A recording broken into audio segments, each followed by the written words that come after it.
Y resource planning is important in India. India में resource planning important है क्यों? पहली बात तो ये है कि रिसोर्स प्लानिंग है क्या, मतलब जो भी रिसोर्सेज हैं, मतलब इन्वायरमेंट में कोई भी चीज़ जो हमारी ज़रूरतों को सेटिस्फाई कर सकता है वो रिसोर्स है। जैसे कि कोयला, petroleum, wind energy, solar energy, ये सब एनर्जी हमारे लिए यूजफुल है, हमारी ज़रूरतों को पूरा करने के लिए है।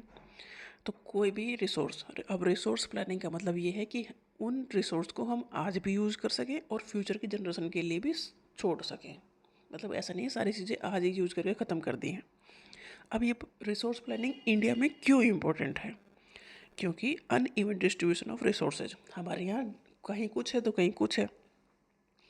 जैसे कहीं विंड एनर्जी ज़्यादा है, कहीं सोलर एनर्जी ज़्यादा है, तो कहीं वाटर वाला है। तो हमारे कंट्री में ना कहीं जैसे कोयला है कि फील्ड है, कहीं मिनरल्स हैं। तो ये जो जो रिसोर्सेज हैं वो अनइवन डिस्ट्रीब्यूटेड हैं। तो कुछ कहीं है कुछ कहीं है, ठीक है। तो रिसोर्स प्लानिंग इसलिए इम्पोर्टेंट है कि हमें हर एक चीज़ का पता हो और उसे कहाँ यूज़ करना हो वो हम एस्टिमेट कर लें। तो अनइवन डिस्ट्रीब्यूशन ऑफ रिसोर्सेज है, इसलिए रिसोर्स प्लानिंग इसलिए की जाती है कि उनका हम बैलेंस्ड यूज़ कर सकें। बैलेंस्ड रीजनल डेवलपमेंट, देखो किसी एक ही स्टेट में कुछ है, किसी दूसरे स्टेट में कुछ और है, तो पूरा डेवलपमेंट कैसे हो पाएगा? तो बैलेंस्ड रीजनल डेवलपमेंट करने के लिए रिसोर्स प्लानिंग की जाती है। रिसोर्स प्लानिंग हेल्प करती है in developing backward regions by making proper use of their available resources, reducing regional inequalities. Uneven, पहली बात तो ये कि अनइवन डिस्ट्रीब्यूशन है रिसोर्सेज का, रिसोर्सेज कहीं कुछ है तो कहीं कुछ है, पहली चीज़ ये। दूसरा, क्यों रिसोर्स प्लानिंग इंपॉर्टेंट है? क्योंकि जो रीजनल डेवलपमेंट है वो उसे बैलेंस करने के लिए। तीसरा, कंजर्वेशन ऑफ रिसोर्सेज, रिसोर्सेज को रिसोर्स प्लानिंग हमें इसलिए करनी है कि रिसोर्स सारे हम यूज ना कर ले जाएं, एग्जॉस्ट ना कर दे सब। Resource planning prevent the over use and wastage of natural resource.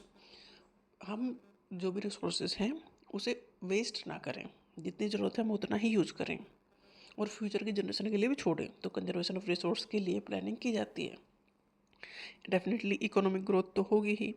Proper resource planning increase करती है प्रोडक्टिविटी और क्रिएट करती है employment and support industrial and agricultural development. Resources कुछ भी हो, डेवलपमेंट में तो हेल्प करेगा ही करेगा, उन्हें अगर हम प्रॉपरली यूज़ कर रहे हैं तो डेवलपमेंट में हेल्प करेगा, मतलब इकोनॉमिक ग्रोथ प्रमोट करेगा। सस्टेनेबल डेवलपमेंट, रिसोर्स प्लानिंग इसीलिए इम्पोर्टेंट है कि डेवलपमेंट सस्टेनेबल हम करें, केयरफुल यूज़ करें रिसोर्सेज का, while protecting the environment and maintain ecological balance. Sustainable development का मतलब ये है कि जो भी काम हम आज कर रहे हैं वो कल की कीमत पर ना हो, कल उससे कोई नुकसान ना हो या कल उससे बर्बाद ना हो।